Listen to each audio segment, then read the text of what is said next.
Welcome, everyone, to today's webinar. Today, we're here to talk about mindfulness with Gabrielle Pagé. Gabrielle holds a doctorate degree in clinical psychology from York University in Toronto. She is an assistant professor and research scholar in the Department of Anesthesiology and Pain Medicine at the University of Montreal. She is also a psychologist at the Allen Edwards Pain Management Unit. Her work focuses on understanding how psychological factors interact with chronic diseases and influence quality of life. And with that, please join me in welcoming Gabrielle. Hi, everyone. I'm very happy to be with you today to talk about mindfulness in the time of COVID-19. So I'm a clinical psychologist working in the Department of Anesthesiology and Pain Medicine at the University of Montreal. So today we'll talk about a little bit sort of the emotional reactions that we might be experiencing with the current situation, and helping you distinguish a little bit between anxiety and stress, and learn how to identify our own stress responses and determine how we can help manage it. And the second part will focus on mindfulness as a tool to help us do that. And there will be obviously a paired question at the end. So we know that with Parkinson's disease, above and beyond the physical symptoms that people experience, there's also some cognitive difficulties, sometimes with thinking or with concentration. But we also know that emotional change is also very common, as well as sleep problems and pain. And pain can often affect up to 85% of patients and is often exacerbated in times of stress, such as the current pandemic. So talking about emotional changes, about half of the patients with Parkinson's disease will experience an episode of depression at one point or another in their trajectory. And up to 40% will experience some anxiety. And often those symptoms are stronger drivers of disability than some of the motor or more physical symptoms themselves. And stress can exacerbate both anxiety and depression, so it's important to recognize and address these symptoms. So during the COVID-19, obviously this situation is difficult for everyone, and some might be feeling the negative impacts more than others. So it's important to do a little bit of a self-check and to recognize when we feel that our own resources are starting to be exceeded and that we need to seek help. So really what we're looking for is either sort of new onset of psychological distress. So for example, individuals who have been managing very well up to now, and given the different changes and stressors that are happening right now, starts to experience some anxiety or depression. Or for individuals who were already vulnerable and had some anxiety or depressive symptoms before the pandemic, we're looking at a worsening of some of those symptoms. And it's also important to distinguish between stress and anxiety. So when we think about it, stress to some level is a normal response to a situation that is rather abnormal, right? So we all experience stress when we're faced with situations that we feel exceed our resources. Anxiety is not quite the same as stress, and anxiety is not either the same as fear, right? So fears, for example, when I'm walking in the forest and I see Mama Bear trying to protect her cubs, right? So fear is a reaction to a danger that is happening right now. Whereas anxiety is if I'm thinking about going in the forest next week and I'm afraid that I'm facing Mama Bear, right? So anxiety is rather vague, a response to a threat that is not is unknown, or that is not happening right now, or we believe that there's dangerous event that may be taking place, right? So when we think about the COVID-19, a lot of what we're experiencing is stress because the threat is happening right now. But we might also be experiencing anxiety when we project ourselves to this summer or to this fall, and we are wondering how things will be then.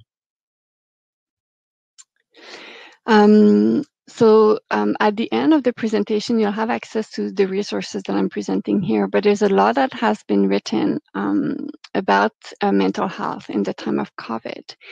And when I was mentioning earlier the importance of doing a little bit of a self-check-in and see, well, how am I doing managing these situations? We want to be looking at 3 broad domains of symptoms. So the first one is kind of asking ourselves, am I experiencing more physical symptoms lately, such as headache or neck tension, gastrointestinal problems? It might be new onset of sleeping difficulties, feeling that we have less appetite than before, or feeling low energy or fatigue. And again, if you had already some of these symptoms before COVID-19, we're looking at whether these symptoms have gotten worse over the last few days, over the last few weeks. We also want to do a check-in in terms of psychological and emotional symptoms, right? So do I have worries or insecurities related to the coronavirus? And above and beyond what would be normally expected. So meaning when I start worrying about the virus, it's really hard to push aside those worries. It's like they keep coming back. If we're feeling overwhelmed or powerless in this situation, if we have a more present negative vision of daily events, or if we're experiencing discouragement, sadness, or anger. And then the third category of symptoms are what we call behavioral symptoms, right? So if we have concentration difficulties, if we're feeling more irritable than usual or more aggressive, if we're starting to cry out of the blue, or on the other hand, if we're trying to isolate ourselves more, we're withdrawing from others, or if we notice increased consumption of alcohol or medication use, right? So all of those symptoms or signs that we're experiencing some form of anxiety or depressive symptoms or stress during this time. Most of these symptoms are normal, but it doesn't mean that there's nothing we can do to help alleviate them. So things that could help would be to stay informed.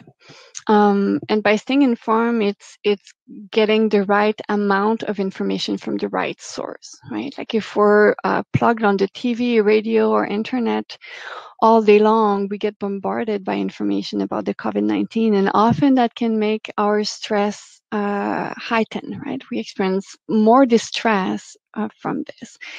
Cutting out all information completely might not be the best solution either, because then we're not on top of the new information or new measures that are being put. And there's also a high amount of misinformation that is circulating, rumors about the COVID that are not necessarily true, and that can also help increase our stress. So it's important to select everyday information that you want to get, and from the right sources, and then for the rest of the time to stay away from the media. And it's also a period where self-care would be of utmost importance, right? So paying attention to your own reactions, as I mentioned, sort of frequently doing a check-in with yourself, seeing how you're doing in terms of that irritability and appetite and sleep and worries.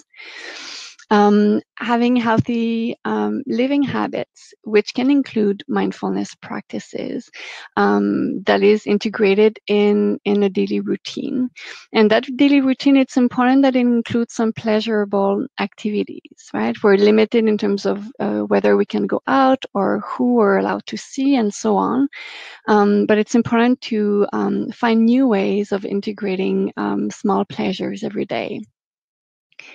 Social aspects are also very important in influencing our levels of stress, our levels of anxiety or depression. So it's important to stay socially connected, either with people who are living in the same place as us, or using technologies such as the phone or the internet to help us stay connected.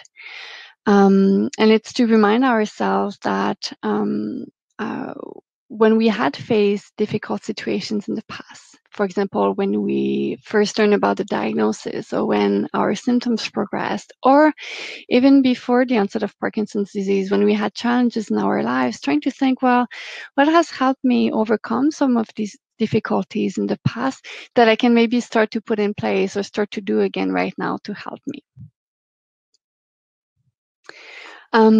It's important also to know when to seek help. So as I said, it makes sense that a lot of our mental health, it might not be at its best during the COVID.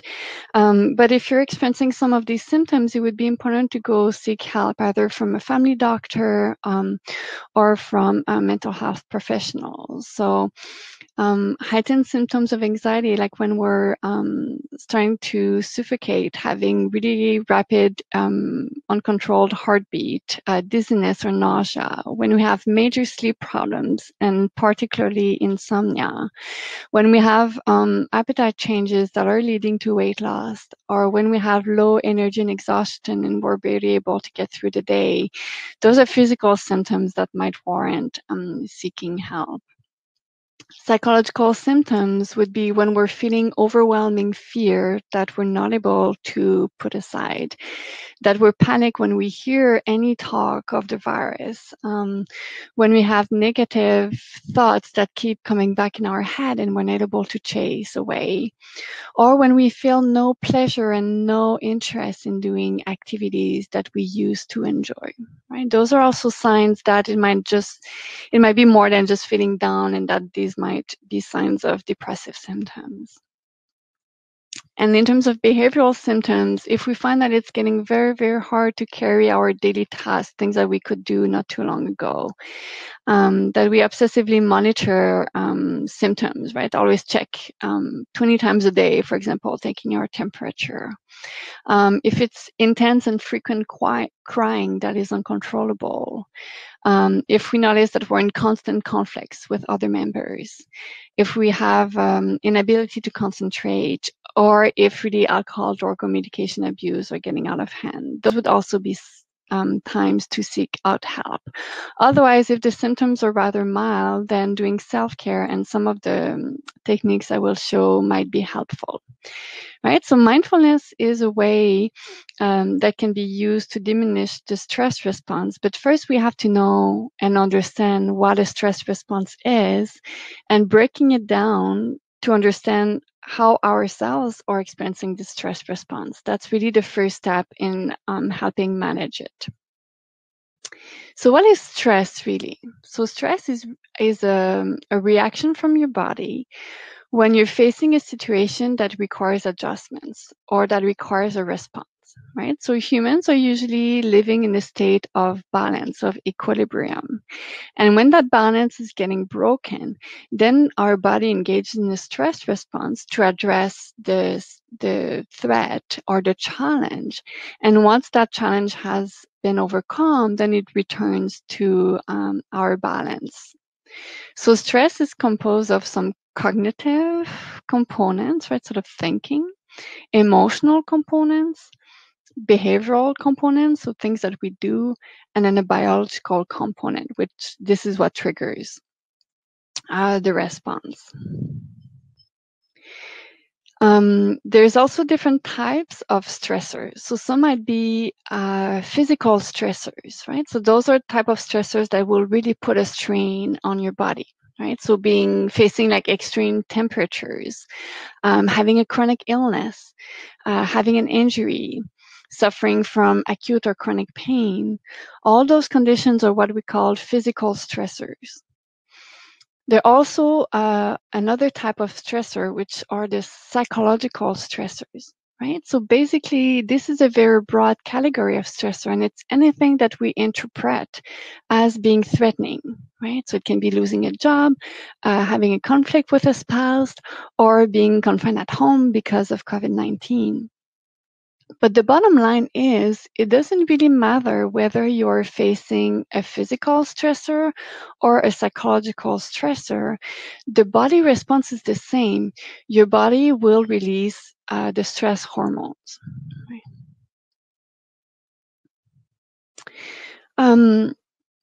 It's also important to notice that a stressor, as I mentioned just before, is a person's reaction to an event that they find threatening.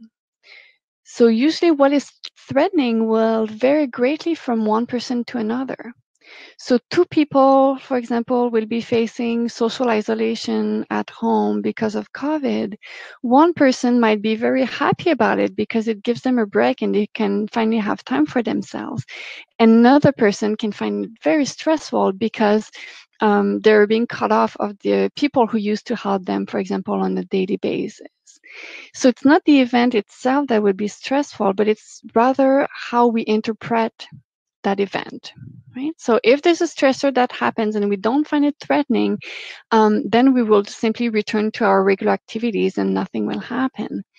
On the other side, if we interpret it as being threatening, then we will engage in what we call sort of the fight or flight response. So your body reacts, gets prepared to react to the stressor. So if I go back to my example of Mama Bear in the wood, then I would start to breathe faster. My heartbeat will accelerate and blood will flow to my legs, for example, so I can run away.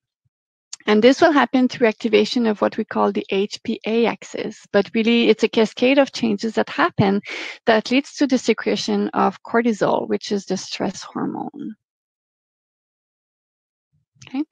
If you're interested in learning about stress, Sonia Lupien, who's a world expert on stress, who's affiliated with the University of Montreal, has done a tremendous amount of work on sharing her knowledge, her research knowledge with the community. And she's developed a lot of capsules, some of them specific about managing stress in the time of COVID. So I highly encourage you to go and look up at her website. And I will present here a little section of the work she has done. So basically, I was talking to you about the stress response, right? What we perceive as stressor as threatening will trigger that cascade of reactions that will lead to the production of cortisol, right? But when we think about it, what will trigger this stress response? What will make it that we identify that situation as being threatening, as being stressful? So Sonia Lupien came up with the NOTS acronym. So basically, it builds on decades of research that has tried to identify what are specific characteristics of situations that make it such that we start producing cortisol, right? That's stress hormones. And researchers found really 4 characteristics of situations that, when we perceive them in situations, will trigger that stress response. So N stands for novelty, right? When we are facing something that we perceive as new, right? Something that we've never experienced before. So that novelty is for the N. The U stands for unpredictability, right? When we're facing something that is unexpected or that we cannot know in advance when it will happen. T stands for threat to the ego, right? That you have the impression that your competences or your abilities are put into questions, that someone doubts your abilities, right? For example, if your boss reprimands you in front of coworkers. So that's for the T. And the S stands for sense of low control, when we have the impression that we have no control over what is happening. Right? So again, it's important to understand that two people facing the same situation will not perceive necessarily those same characteristics. So one person might be feeling the confinement at home very stressful because they feel they have no control over it.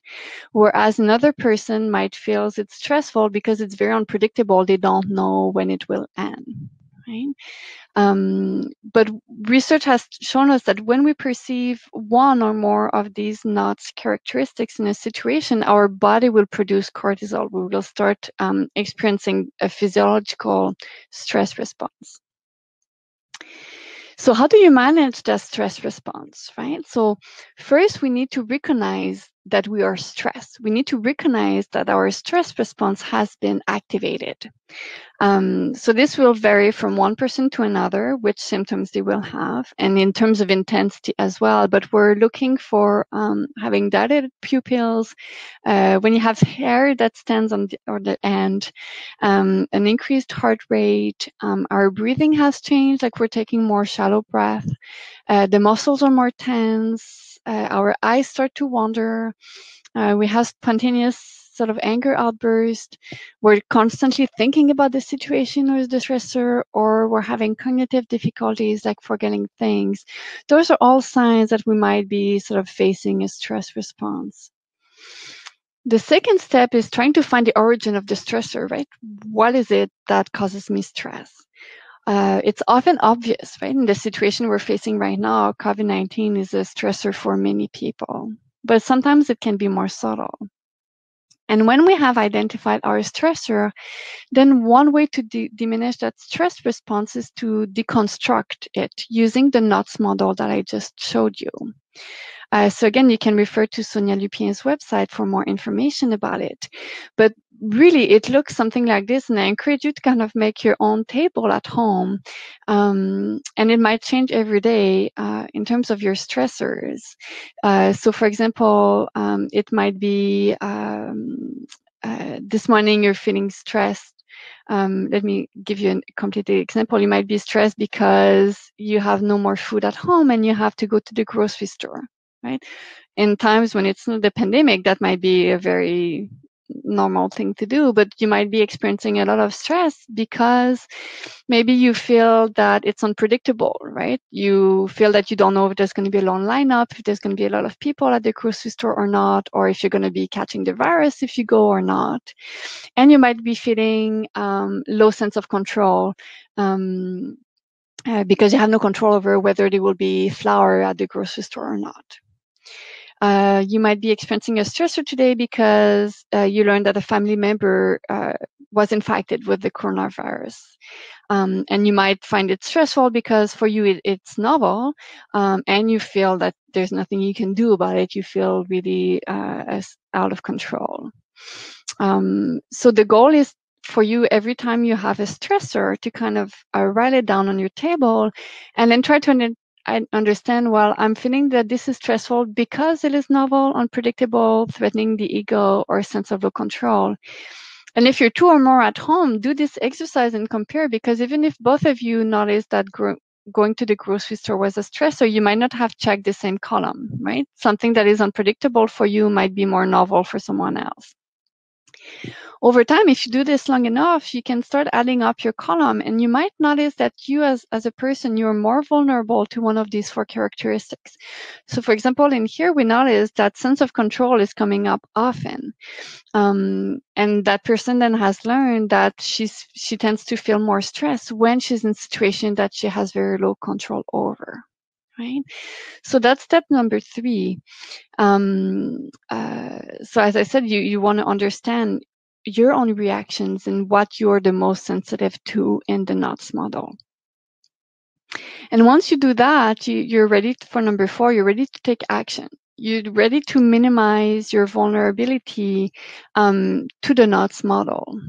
And this might be, for example, organizing your day so that you're minimizing the occurrence of the NOTS characteristics that you're the most sensitive with, right? So if you're most sensitive to low control, well, you try to organize activities in your daily life over which you have control, right? So you're kind of boosting up your chances of feeling more in control during the day.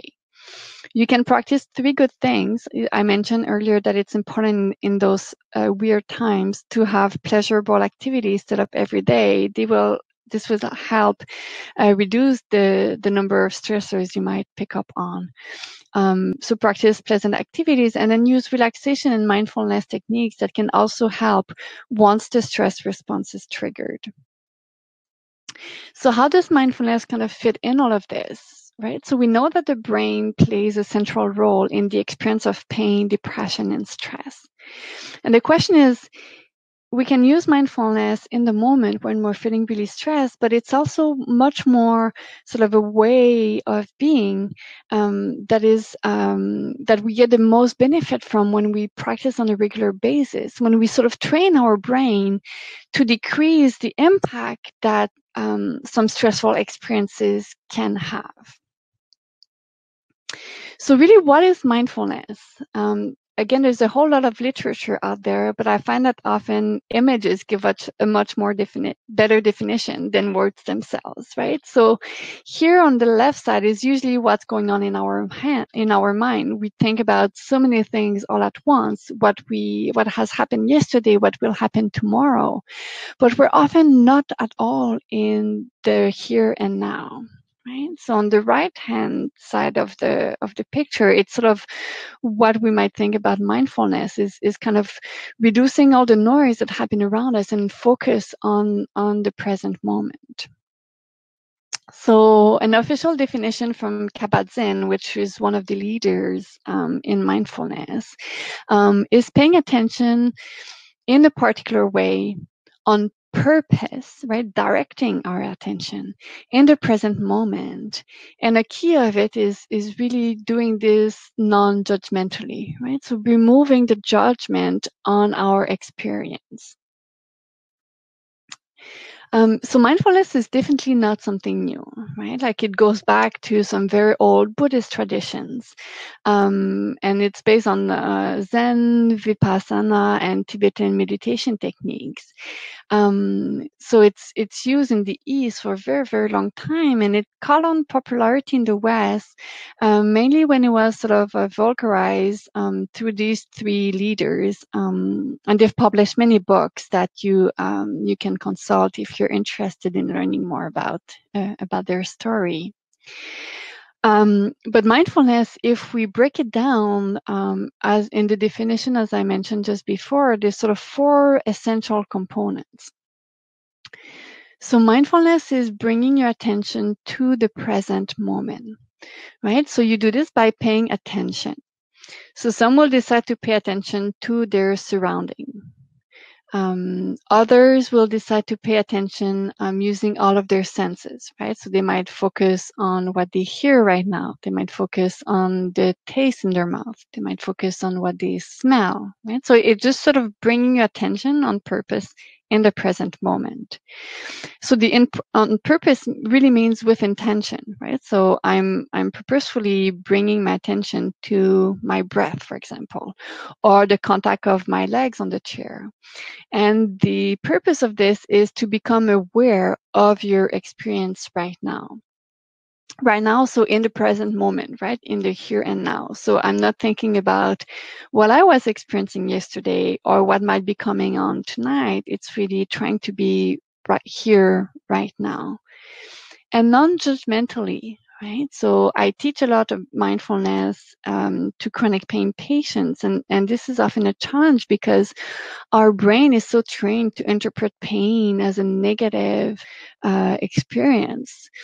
But the non-judgmental piece of mindfulness really gets you to get away from an evaluation stance, right? So to refrain from having an opinion or from evaluating or from judging your experience right now. And it's a bit ironic because often people who try to practice mindfulness, they say, oh no, I'm really not good at this. My mind keeps wandering and I'm never able to focus on the present moment. And actually that attitude of saying like, oh, I'm not able to do this is actually yourself judging your experience of trying to do mindfulness, right? So it's really by instinct, we're always judging our experience, but actually mindfulness is teaching us to practice taking a stance away from that judgmental stance. Okay. So what does being mindful actually looks like? Well, a simple way of saying it is to just cultivate awareness, right? So we want to get away from the autopilot where there's an event that happened and that automatically will trigger a reaction to an event and adopting a mindful stance that will be in between the event and the response. right? So eventually, if we practice mindfulness enough, it's like we're training our mind and eventually training our brain to not judge and react automatically to event, but rather having sort of a tampon zone before our often emotional or behavioral reactions. What kind of benefits, you might wonder, you would get from practicing mindfulness on a relatively regular basis? The advantages that come up the most often among those who practice are definitely concentration, right? So often reporting better ability to focus and to stabilize one attention on one specific task or thing. What we call also sensory clarity, right? So being able to keep track of different parts of one experience. And then equanimity, which is a fancy word for really just saying being able to be with the experience, to experience this without judging it, right? To just simply be with the experience. And that comes along with an attitude of sort of gentle matter-of-factness. So what's all the fuss about, right? So other than having been important to the West a couple of decades ago, why are we talking more and more and more about mindfulness? And is there really anything scientifically grounded about mindfulness? So here's what the research tells us. In Parkinson's disease specifically and mindfulness, there are too few studies to date to determine whether it is effective or not in reducing some symptoms. I'm not saying that it is not effective. I'm just saying there's too little data to go on right now. But we can learn from other chronic conditions, however, for which we have more data because it just has been more studied so far. So there's one systematic review. A systematic review is just really an article, a researcher that decides to examine all the papers, all the articles that have been published and put them together to draw conclusions. Some systematic reviews suggest that the regular practice of mindfulness can lead to improvements in depressive symptoms, right? So to decrease depressive symptoms, and this is the condition for which there's the strongest evidence. But that systematic review also suggested that there's improvements that are seen in psychological well-being among individuals who suffer from physical illnesses. And this was true across the different physical illnesses, across the conditions that they have examined. And it's hard from the literature to understand exactly why mindfulness can be helpful, sort of the causal mechanisms. But one way we think that mindfulness can have an impact on these symptoms is because it likely alters our brain, right? So I often think of it of truck grooves on the highway, right? Sort of the more the trucks pass on that lane, the stronger the grooves get, right? Sort of the stronger in your brain, think about it, the stronger the connections become. And it sort of nurture positive states. Your brain is actually a muscle and it needs practice. So the more you're practicing mindfulness, the more those connections take place and become stronger over time, and you're getting more and more benefits. And there's also a lot of research that shows us that the brain has amazing ability to rewire itself. This is what we call neuroplasticity, right? So it's the different connections between the neurons. Even if they've been broken, sometimes they're able to reconnect or to create a new path so they can talk to each other again. So this is why we're able to change our habits, to change our behaviors, to change our automatic reactions, because we're changing some of those connections. So a daily mindfulness practice can help to achieve this. Right? So we're talking about mindfulness as a tool to help us decrease our reactions to stressors, right? It's like if after this webinar you go on and start practicing mindfulness, obviously the impact on your stress level might not be immediate. It's really a regular practice that can that will lead to that neuroplasticity. Not to say that it might not help if you try it today, right? We need to start somewhere, but the benefits are really often long term.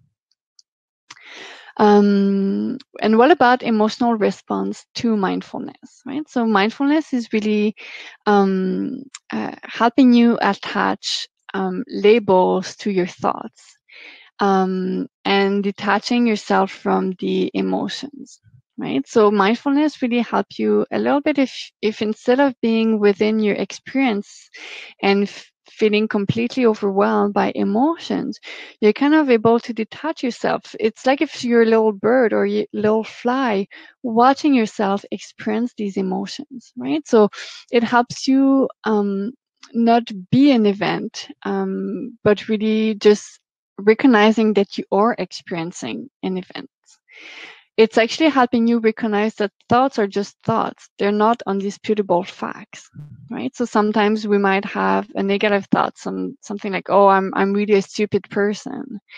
Well, mindfulness can actually help you see that "I'm a stupid person" might not be the absolute truth, right? And it's just a thought that you are having in response to a tough time or tough situations that you are experiencing right now.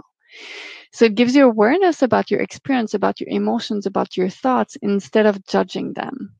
And that obviously will come with self-compassion and having compassion for others. So what's in it for me with practicing mindfulness? Um, I'm gonna say a caveat that is important to recognize, that mindfulness will not be for everyone. Right? There's actually a very interesting study that was done among children and teenagers practicing mindfulness at school. Right? Mindfulness was introduced as a mandatory program in schools, and then they look at to see if actually children were getting benefits from practicing mindfulness, and they showed that for subgroups, in particularly young boys, those young boys who were forced to practice mindfulness had actually an increased stress response, right? So those boys would have been much better going outside during recess and play than being stuck inside doing mindfulness. And so it's important for you to recognize that if you're trying to practice mindfulness and it usually leads to an increased stress response, well, you might want to maybe look at other tools for relaxation than mindfulness itself, and it's okay. It's just important to recognize that it might not be for everyone. But for many individuals, mindfulness can reduce stress, can increase awareness of your emotions, can facilitate self-compassion, and can decrease reactivity to the environment, to the stressors. So how to actually get started? I'm going to recommend that this is a freely available TED Talk by Andy Puddicombe, who was actually, I think he was born in the States, but he went in Tibet to become a Buddhist monk for many years, and then he came back here to share his experience. So it's just sort of a 10 minutes, and it gives you a really nice introduction to what mindfulness is like, because he's really embedding the principles of mindfulness in his talk. So I highly recommend it. But otherwise, general principles to get started. I'm going to give you resources at the end of the talk, but practicing mindfulness, if we remember, is to get out of the autopilot and be in the present moment. So an easy way to do it would be the top here, to choose one specific habit that you typically do on an autopilot. And it might be taking a shower, it might be doing the dishes. Choose an activity that you do almost every day, and that usually your brain is, somewhere else completely when you're doing that task.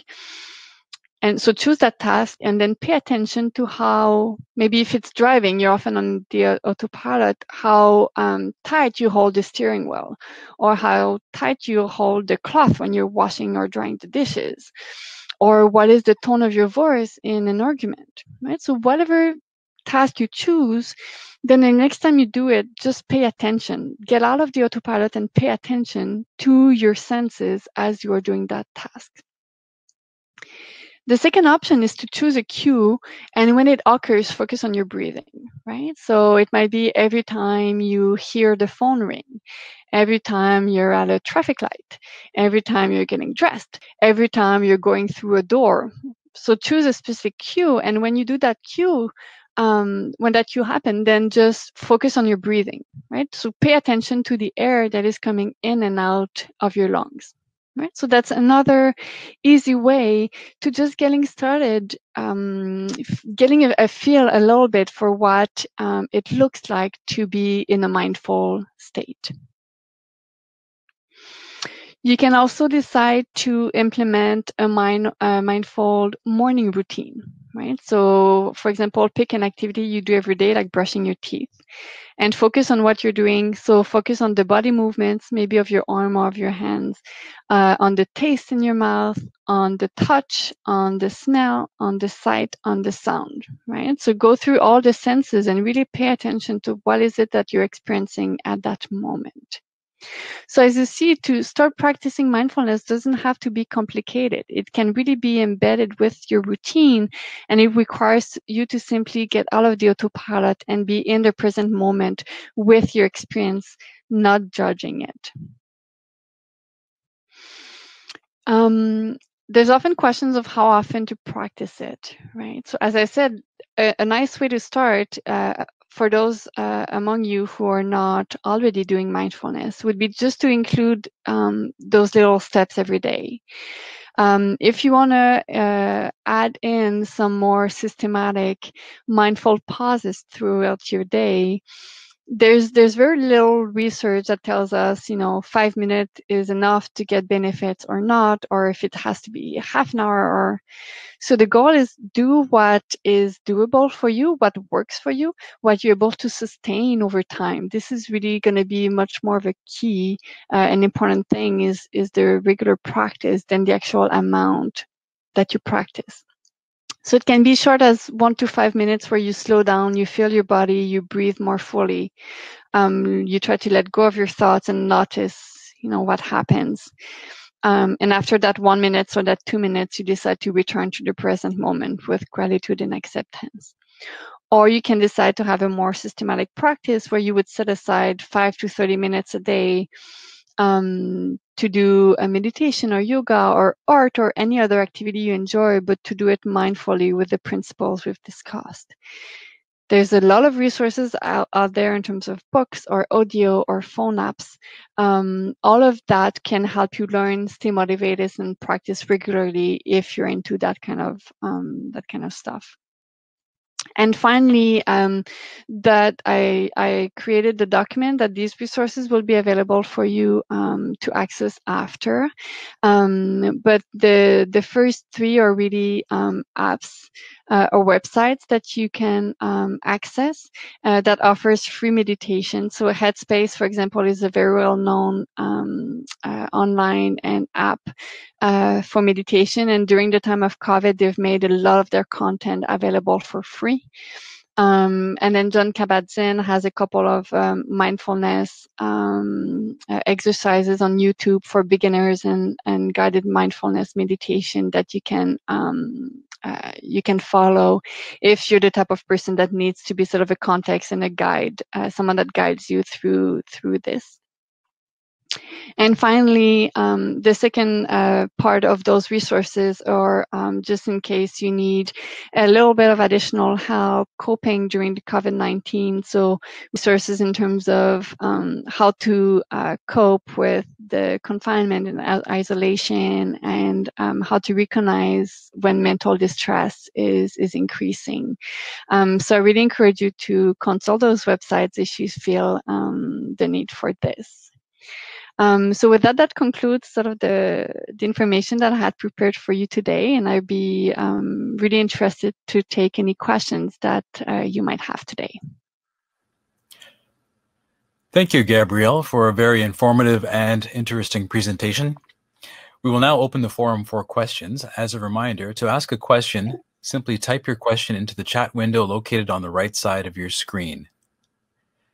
And we have a couple of questions that did come in a bit earlier. The first is, does stress weaken my immune system? That's a good question. It can. I mean, there's a difference between an acute stress and a chronic stress.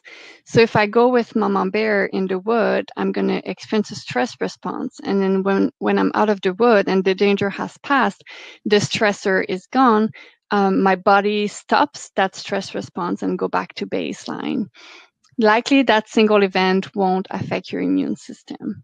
But we know that if we have chronic stress, where day after day after day after day, that stress response is always triggered, then it can have a whole bunch of consequences or on multiple systems in your body.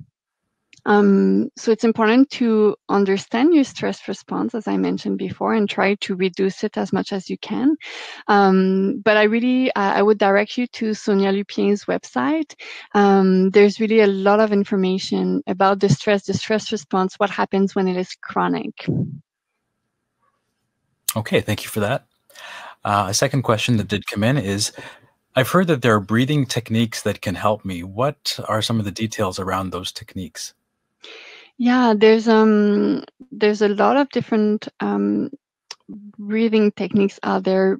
If I'm going to try to say it very simply, when you're having a stress response, your nervous system, there's two parts of it. One is the sympathetic nervous system. So that part is the one that activates you, right? You're seeing Mama Bear and then you're starting to breathe faster, your heart rate pumps more blood, etc. And when that stressor is gone, to stop the stress response, we're going to have the parasympathetic nervous system. So this is the one that will slow down your breathing and go back to normal. So that's why sort of breathing techniques are used so much, is because that gives us a direct access a little bit to those two systems that activates us or that calms us. So the foundation of sort of any breathing technique is we really want to use the breathing to activate the parasympathetic nervous system, so the part of the nervous systems that calms us down. And that's usually when we expire, when we take the breath out, right? So often we're going to hear trying to breathe in 2 seconds and breathe out in 4 seconds or things like this. I mean, I'm not such a big fan of this. I don't want to get stuck in my head counting my breath, but really we're trying to slow down our breathing. And the second piece of most breathing techniques is we want to use our belly breathing, we call, right? Like if you have ever seen a newborn baby sleep, you see their belly just gets so big when they breathe in, right? This is the natural way of breathing. And often as we grow older with stress and so on, we kind of get really stuck. And most of the breathing happen in the chest. So we really try, often you can put sort of one hand on your chest and one hand between your belly button and the bottom of your rib cage. And when you practice the breathing, you want most of the breathing to be happening with your bottom hand, right? So if your bottom hand moves the most, then you know that the air is getting at the right place. So you want to have the belly that moves when you breathe, and you want to have a slow down on your breathing to get the most benefits. Yeah. Okay, thank you for that answer. Another question that has come in is, I am thinking of trying meditation, but it feels really strange sitting there. Do you have any tips that will help me overcome this? That you don't have to sit. I mean, there's various ways of doing meditation techniques or mindfulness techniques. If sitting is very uncomfortable, you don't have to sit. There's some people who do meditation walking in circles, for example. So you can do whatever way fits for you. Some people will lie down. So there's a lot of flexibility in how we actually practice it. Okay, thank you for that. If anyone does have any other questions, please feel free to enter them into the chat. This is the last question that we have currently, which is there a time of day that I should do mindfulness type exercises? No, well, I'm going to say no again because there's no research that says it's more effective in the morning or at night. Or I think the key is really because to get the most benefits, you need a regular practice, if you're able to integrate it as part of your routine, that's going to increase the chances that you do it regularly. So for you, if mornings are very difficult because of the symptoms, there's too much stiffness and so on, then you might do it in the afternoon. If on the opposite, in the afternoon, you're very sleepy and every time you try to do it, you fall asleep, then bring it in the morning. Or so there's no right time of day. It's going to be the time that is right for you and that works the best for you. So that's and that applies to the time of day, but that applies to how you're practicing it, whether it's with an audio guide or just by yourself, or you have to adapt it so that it works for you. That's really the key message here. Okay, great. Thank you for that. And a related question that has come in is, can you apply mindfulness when you're engaged in some other physical activity, like walking the dog? You definitely could. I'm going to give the caveat of stay safe as well. But because mindfulness is really to focus on the present moment. So if you're walking your dog, you can start paying attention, for example, to the leash around your hand as you're holding your dog, for example. Or you can pay attention to if you're able to smell things, or so walks with or without the dogs could be very good to practice mindfulness, right? You can pay attention to what's happening with your experience inwards as you're walking, right? What is happening to your breath? What happens to your muscles? Or you can focus on external cues. You can focus on what is it that, like the wind touching your face, or the sun on your arms, or the sounds that you hear, or the particular smell that you hear. So really, as long as it doesn't put you at danger when you're doing it, most activities of your daily life can be turned into a mindfulness experience. Okay, great. Thank you. Another question is, do you have any advice for a person who has tried mindfulness but has great difficulty clearing the mind? Yeah. So this, as I mentioned before, this is sort of a great concern that we hear. People often tell us, well, my mind kind of wanders all the time and I try to focus on my breathing and I can only last 2 seconds and then my mind is off somewhere else. I think two things about this. One is, as I mentioned, the non-judgmental piece.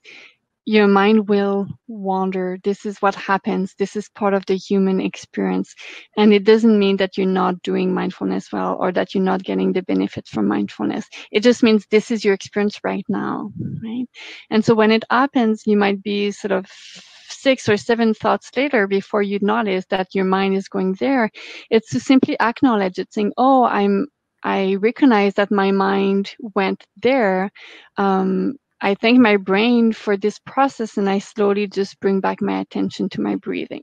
And then 5 seconds later, 20 seconds later, this will happen again. And you just acknowledge and you return to the breathing if this is what you were focusing on your mindfulness.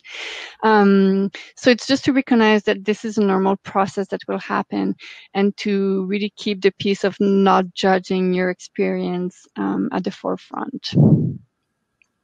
Okay, thank you for that. Another question has come in here, which is, are the effects of stress permanent, or can some improvement be made with stress reduction? For example, PD or Parkinson's disease symptoms increased in periods of stress. Might this be reversed? Mm-hmm. Well, it depends on which symptoms you're talking about, but often when we're reducing the stress, the body will adapt to that stress reduction. So sometimes it can be hard to distinguish sort of what are some of the symptoms we're experiencing that are due just to the Parkinson's disease evolving, or if it's just associated with the stress response. But in any case, your body will always benefit from reducing the stress levels.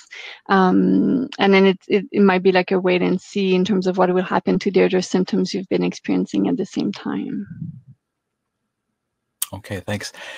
There's a little bit of a follow-up for the question regarding, can you apply mindfulness when you're engaged in physical activity, such as walking a dog? The writer asks, is the goal to mentally sort of try to become the wind or the water, etc.? No, you don't want to become the wind, like in guided imagery, for example. You want to notice, for example, if the same way as you can focus on the breathing, you can decide to focus your mindfulness experience on the wind, right? So you would say, okay, what is it like? What's the sound of the wind that I'm hearing? What is the feeling of the wind that I'm experiencing on my skin or on my coat? Or so you can use all of your senses to sort of decorticate the wind that is present right now, for example. That would be one way of practicing mindfulness. But you're not trying to become the wind. You're really trying to pay attention of the experience of walking in the wind right now. I hope that clarifies. Yes, thank you for that. All right. Are there any other last questions? We've got another minute here before we wrap up. If anybody's got anything they would like to add, we can get that in. There's one question that has now come in. What stimulations can be done for clients with Parkinson's and with Lewy bodies? I'm not sure what is meant by stimulation. I'll just wait to see if this person adds anything to it.